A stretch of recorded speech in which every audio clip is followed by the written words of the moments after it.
Welcome to War Room, the official podcast of the U.S. Army War College online journal, graciously supported by the Army War College Foundation. Please join the conversation at warroom.armywarcollege.edu. We hope you enjoy the program. Make sure not to miss a single podcast and subscribe to A Better Peace, the War Room podcast, at iTunes, Google Play, or your favorite subscription service. The views expressed in this presentation are those of the speakers and do not necessarily reflect those of the U.S. Army War College, U.S. Army, or Department of Defense. Welcome to A Better Peace, the War Room podcast. I'm Ron Granieri, professor of history at the Department of National Security and Strategy at the U.S. Army War College and podcast editor of the War Room. It's a pleasure to have you with us. The Russian invasion of Ukraine has led to a revival for the NATO alliance. Recently attacked for being brain dead by French President Emmanuel Macron, the alliance has rediscovered its original purpose in organizing cooperative defense against Russian aggression, and has even added a new member in Finland, with possible Swedish accession on the horizon. As NATO considers its future, however, it must continue to deal with persistent issues, most important of which is interoperability between its member states. Our guests today, Colonel Joel Gleason and Lieutenant Colonel Giovanni Corrado, have been working with their research project in the Carlisle Scholars Program as students at the U.S. Army War College to talk to NATO's Standardization Office about NATO doctrine and advances in multinational interoperability. And they join us today to discuss their work. Colonel Joel Gleason is a current student at the Army War College in the Carlisle Scholars Program. A U.S. Army logistics officer and inbound 5th Corps G5, he has published a number of professional articles on issues related to logistics and military life, including an article on Allied parallel planning published through the Center for Army Lessons Learned that became the basis of an annex in NATO's publication for tactical planning in the land domain. Lieutenant Colonel Giovanni Corrado is also a student in the War College class of 2023 in the Carlisle Scholars Program, is an officer in the Italian Army, an airborne infantry officer with a second specialty in intelligence. Now, Colonel Gleason and Lieutenant Colonel Corrado were the co-leads on this research project on interoperability, and we are delighted to have them with us today on A Better Peace. Welcome, gentlemen. Thanks, Ron. It's great to be here. It's great to have you both here. So, Joel, I'll start with you. Right? What are the most important concepts on alliance management that consider the interplay between national resources, national interests, and interoperability to gain military efficiency?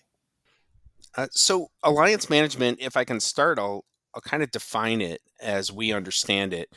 Alliance management is where nations really are looking to meet their national interests while conserving their national resources by using other nations' capabilities to fill gaps in their own capabilities. The competing factors there are that you can rely on an ally, but you can't rely on an ally to the degree that you lose efficiency in getting after your own national interests. And even though NATO allies are all fairly similar in their national interests and they're able to share and to work together, NATO allies still have to get to a point where they're not expending their own resources to a larger degree in order to work with the allies and partners they need to work with. And that's where interoperability comes into play. Great. Jill, what do you have to add to that? So I think that one key aspect in alliance management is interoperability, and NATO has a clear definition of interoperability, which is the ability of NATO and other political departments and agencies and forces as well of partner nations to act together coherently, effectively, and efficiently to achieve allied tactical, operational, and strategic objectives. NATO defines three different dimensions of interoperability. The first one is the technical piece, which is about the systems and equipment and their ability to operate together. And then there is the procedural interoperability, which is based on measures such as common doctrine, procedures, terminology, and standards. And the last, but I would say the most important piece, is the human interoperability, which concerns mutual trust and understanding, which is achieved by strengthening relationship in training and on operations. So all these three dimensions work together to achieve interoperability within NATO. Mhm. So NATO has a definition of interoperability, and clearly, as a multinational alliance, right, this has been an issue since about 1949. And so, how well has NATO handled the issue of interoperability up to now, and what are the biggest areas of concern? So, as far as NATO handling interoperability, really, they've done a pretty good job Hmm. of putting out common doctrine and common principles, etc. But one part of our study, we got out in the field, we interviewed uh, over 150 NATO officers and NCOs, engagements with over 180, and one question that we asked almost all 150 in the formal interviews is, what STANAGs or standardized NATO agreements do you use in your day to day? And so, uh, as you mentioned, the Allied Planning Pub 28, the one that I have an annex kind of in, that is an example of a STANAG. So something that the U.S. military might think of as doctrine is a STANAG, but also policies and other agreements. And so we asked them, how many STANAGs do you use in your day to day? And almost all of the respondents gave us an answer of either none or a very small number. But then when we observed their actual function within multinational battle groups, so battalion level formations between 500 and 1,000 people and any of those organizations, and we looked at them, and they've got anywhere from 4 to 11 nations merged together under a lieutenant colonel's command, and they're functioning, right? Yet they tell us they don't use NATO doctrine. So we looked a little further, and really what I would submit to you is that NATO nations, new members or old 1949 members, don't necessarily teach their officers and NCOs NATO doctrine.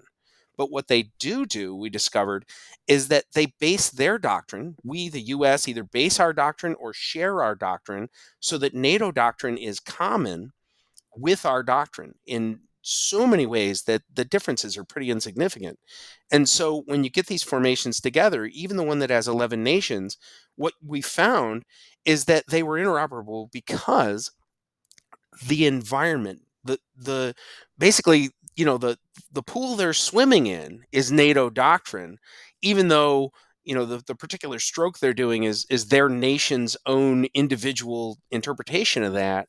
And so what we found is that NATO's pretty surprisingly interoperable, even with formations that shouldn't be. Right? NATO interoperability doctrine was never written for these multinational formations to be battalions. Right. Well, now I'm going to ask a heretical question for a guy who's contributed to a doctrinal document. And that is, well, then, Joel, what's the point of writing doctrine if it turns out that people don't read it or people don't know that they're following it? I know there is a point. I've got plenty of colleagues at the War College who will assure me there is a point. But when you point out that, right, people are sort of doing the right thing without actually following the doctrine because the doctrine didn't account for this thing. Is that a failure of training? Is that a failure of doctrine writing? Or is it just the way militaries tend to kludge together practical work, regardless of what's actually written on paper?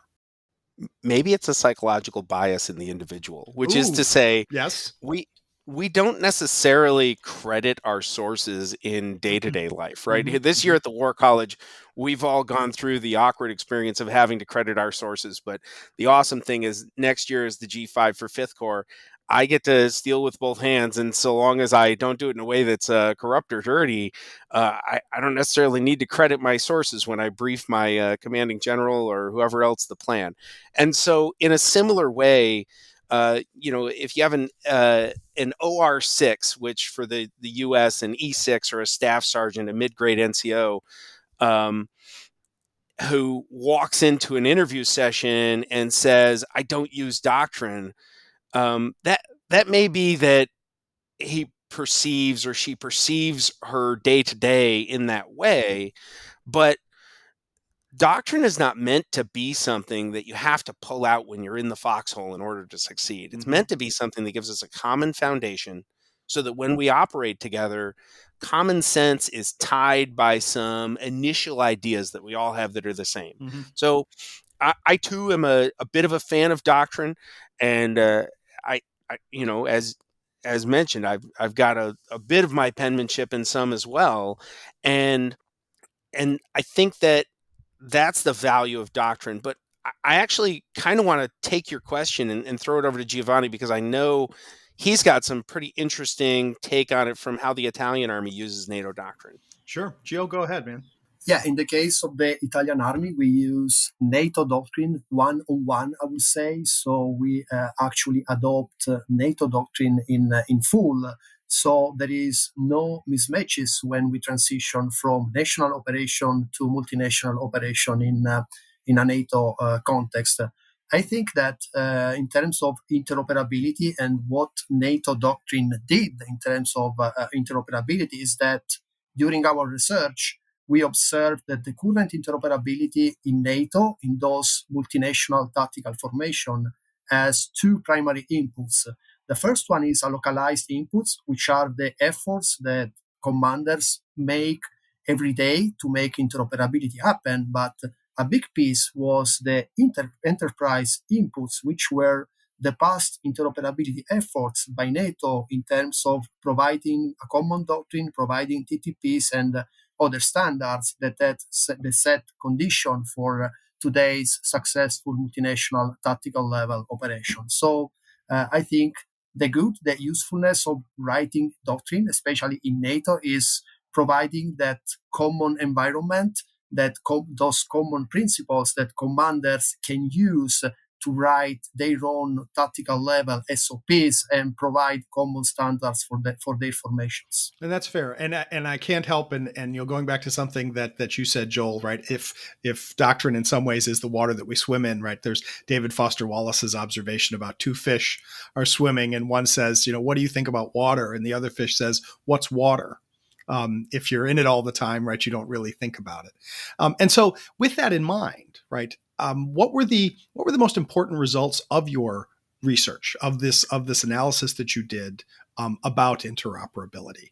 And actually, let me take a step back too. Is both of you are in the Carlisle Scholars Program, which is a special subset of students at the War College. And how did you? And so, can you explain to me how you ended up working on this particular project and what this meant for your education at the War College?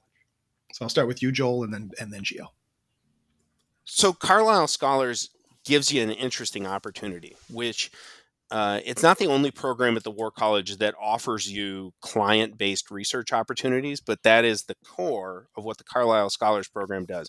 We take the War College curriculum and kind of uncomfortably jam it into the first half of the year. And what that does is it frees up between 90 and 120 days for the scholar students to do applied strategy projects. And so we're tasked to reach out to strategic headquarters, 3-star and above, not necessarily military, but if you want to reach out to a senior executive or somebody in the government who's a strategic headquarters. In our particular case, we've reached out through some connections that I have in Europe, reached out and ultimately got in touch with the deputy chair of the NATO Military Committee, who's Lieutenant General Lance Landrum, U.S. Air Force. His responsibilities include the NATO Standardization Office, which is an organization I've worked with before because I did take that opportunity to get something I wrote into their hands, and then they turned it into a bit of NATO doctrine. And so I knew what they did. I knew about the timeline because, interestingly, I wrote that piece in 2016. It was published in 2019 from NATO. So I knew, okay, hey, 3 years, that's okay. We don't necessarily need to do something that immediately impacts here at the War College. We wanted to have something that made a lasting impact.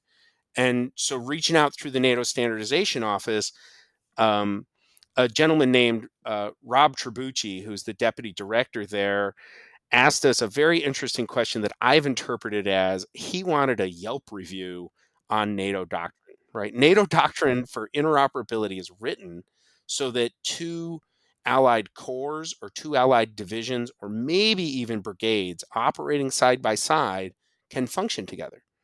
But that's not what NATO's doing. NATO's 2022 strategic concept has 8 enhanced forward presence battle groups forward in the 8 states that are 8 nations that are considered the flanks. And each of those battle groups has between 4 and 11 nations contributing. And so, you know, how is that working? How is interoperability functioning, even though the doctrine wasn't written for the echelon that is currently executing? It is functional. But they also wanted to know, can they make it better?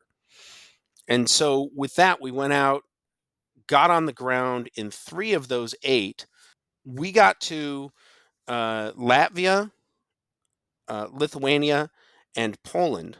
And each of those nations has a battle group that is led by a framework nation. And then they have troop contributing nations that build the entire battle group so that they have a battalion plus force that's able to function as part of the national defense plan of those nations. Gotcha. And so we're talking battalion size. So when you just said that NATO interoperability goes down to the brigade level, but not any further. So basically you have to improvise once you get beyond the brigade level. Yeah, it's a lot of improvisation. It is the will of the units that are part of it. And it's something where we saw battle group commanders really taking individualized approaches to the formations that they had in front of them based on a lot of different things, whether it was national caveats or restrictions or the culture of those particular nations that are contributing troops, or the previous relationships that those nations have between each other before they even get into the battle group position. That's great. Well, and Gio, so I can imagine as interoperability, this puts a lot of pressure on the, I guess, lieutenant colonel who's in charge of that battle group, right? That battalion-sized battle group. So, Giovanni, what's your sense about how this works, interoperability? I think my sense is that interoperability is working because we saw tactical level units consisting of many different nations being able to train together, to operate together. And by the way, commanders has to overcome many challenges that they have, and each battle group has unique challenges. So we were not able to generalize solution for all of them, but we were able to find common themes in our observation, trying to provide the NATO standardization office with principles and initiatives that they can take to improve the current level of interoperability. So what we found is that commanders on the field are doing whatever they can to make interoperability happen. But at the same time, NATO has to do some more efforts, I would say, to help those commanders to improve their current level of interoperability, even though they are unable to operate, to work, and to train together as a single unit. And what we observe in positive terms is that every single commander, from the battalion commander down to the platoon commanders, the platoon leaders, all of them were very willing to make the mission successful. Mm-hmm. You know, in my earlier research about the early days of NATO and the early days of Atlantic cooperation, there was a lot of work done. The initial plan for a European defense community, which was going to create a single European army. And the running joke then was that in such an army, the largest single formation would be the Translators Corps. And that was because it got down to the question of how do you get 6 different countries, it was at the time, to be on the same page. Well, last time I checked, right, NATO has more than 24 states.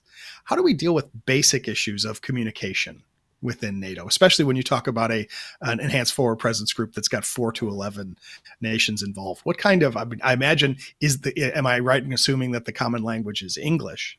But am I also, I can see where that could work among officers who are given special training, but how do we get communication and interoperability down to the smallest tactical level with soldiers who may not have the time or the energy or the capacity to learn a second language. How does that work?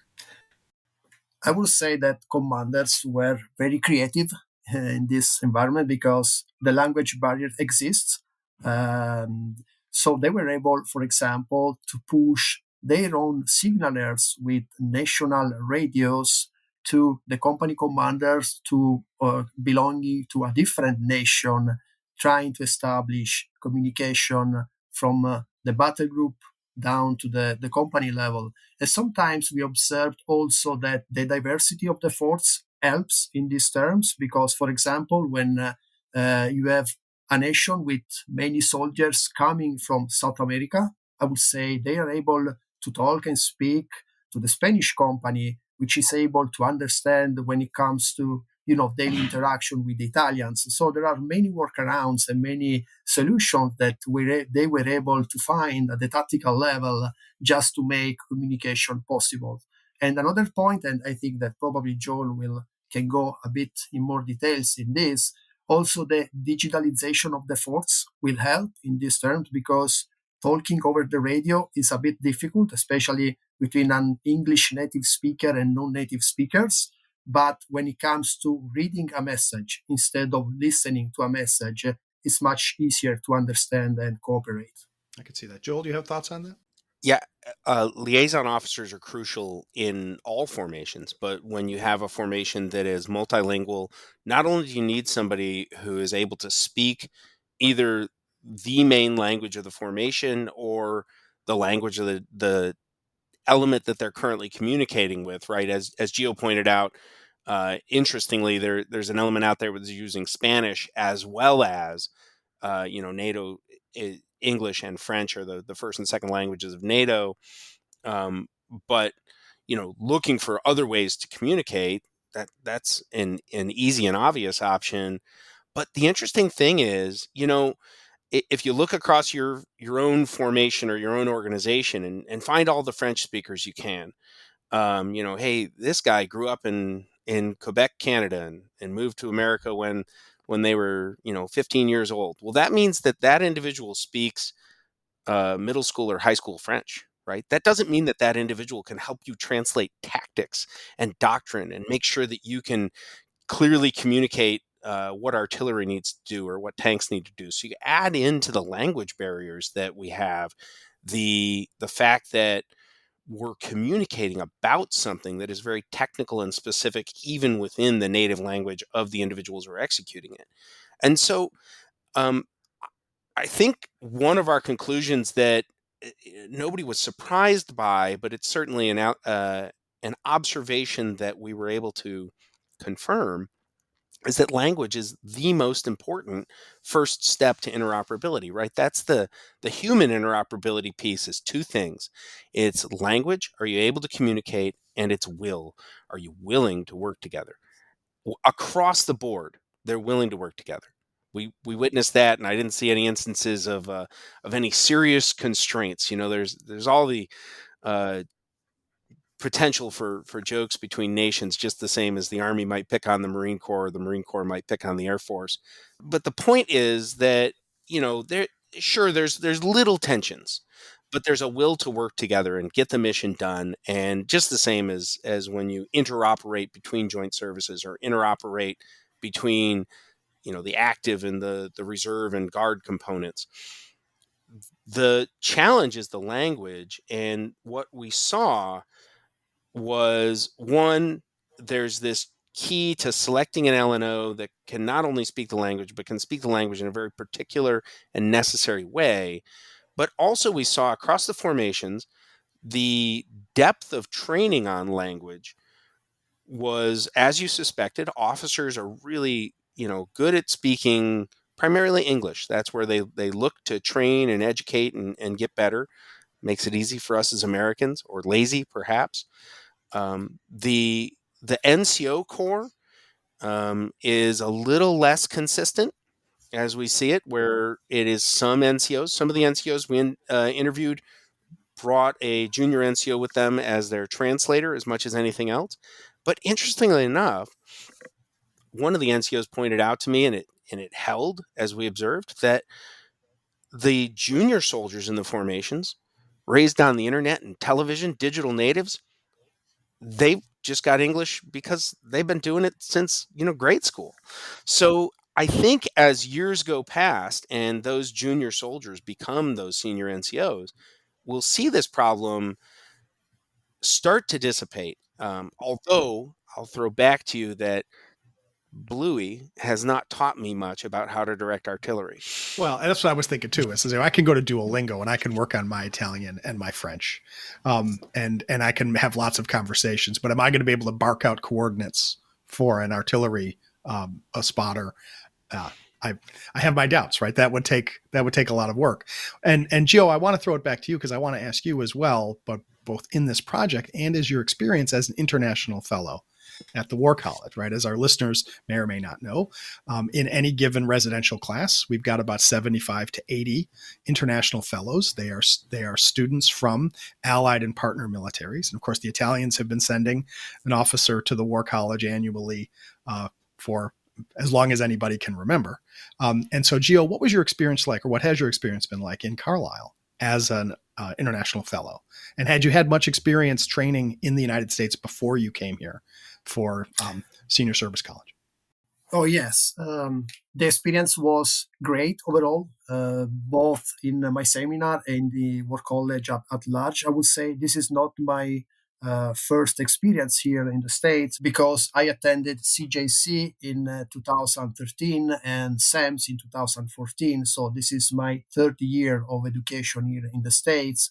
And I think each of those experiences was a building block for my overall education. And I was very, very fortunate to have this further opportunity to be educated at the Army War College. And as I said, I didn't expect this kind of outcome for myself, especially being in the Carlisle Scholars Program, because I like researching, I like writing, and the Scholars Program gave me this opportunity. So this year with such wonderful colleagues and instructors. On behalf of your colleagues and instructors, right? Thanks for that, Joe. Can I just add that Gio has not only taught me words in English, but he consistently spells better than me. So let's just bear in mind that perhaps it's the degree of scholarship, not necessarily which language is native to you. It helps, right? Is to be with somebody who has attention to such things. I mean, these kinds of questions, right, about how the experience of being a student at the Army War College, right, what it does, where we take you out of your typical assignments and we bring you back to school, as it were, and then we sort of see how well you can, for this 10 months that you're here, can adapt to these things. The project sounds fascinating. I want to ask both of you. So Joel, I mentioned what you're going to go off to do after you leave here, but could you say something about what's next for you, and Gio as well? What happens after? We're recording this on the 17th of May, and sometime in the next couple of weeks there will be commencement. I'm assuming both of you are going to graduate. Don't disappoint me. But what's going to happen after you graduate from the War College? Just go first to you, Joel. So it's a great opportunity to go from the War College to be the 5th Corps G5 with this particular study. In my experience, right, one of the sites we visited in the 30 engagements that weren't counted to the official interviews was the Interoperability Lab that 5th Corps has in Poznan, Poland. So I actually didn't know I was going to 5th Corps at the time. I was headed to another assignment. My EFMP came back and they need me to stay in the States, or that's how to keep the Gleason family together, and I prefer that. But as I head off to 5th Corps, I've already worked with their team who's working on interoperability. I know that the 5th Corps G5 has an interoperability responsibility with what they're planning and how they're working together with allies and partners. And it gave me a great understanding of a significant portion of the actual area of operations that I'll be in. So even though I'll be hanging my hat in Fort Knox, Kentucky, I'll be forward in some of the areas where I've worked, and I've made a great number of contacts through this that I can continue to work with and make that team more successful as well. Sounds great. Joe, how about you?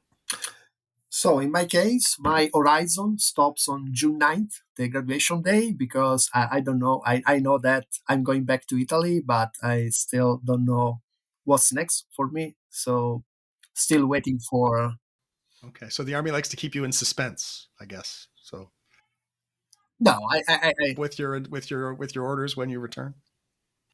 yeah. I mean, there are many decisions that must be taken on me. I mean, I should be promoted, and then after that, they will assess my next assignment. So it takes time, like many armies, though. So All right. Well, both of you, I congratulations on this particular research project, and good luck in the work that you do in the future. And good luck, I guess good luck to all of us in the in NATO, that we figure out these issues of interoperability so that we can continue to provide stability, security, and a broad community for members of the Atlantic nations going forward in the face of myriad international threats. But thank you so much, Colonel Joel Gleason. Thank you so much, Lieutenant Colonel Giovanni Corrado, for joining us today on A Better Peace. Hey, thank you for having us. thank you, Ron. And thanks to all of you for listening in. Please send us your suggestions, your comments, your thoughts on this program and all the programs. We're always interested in hearing from you.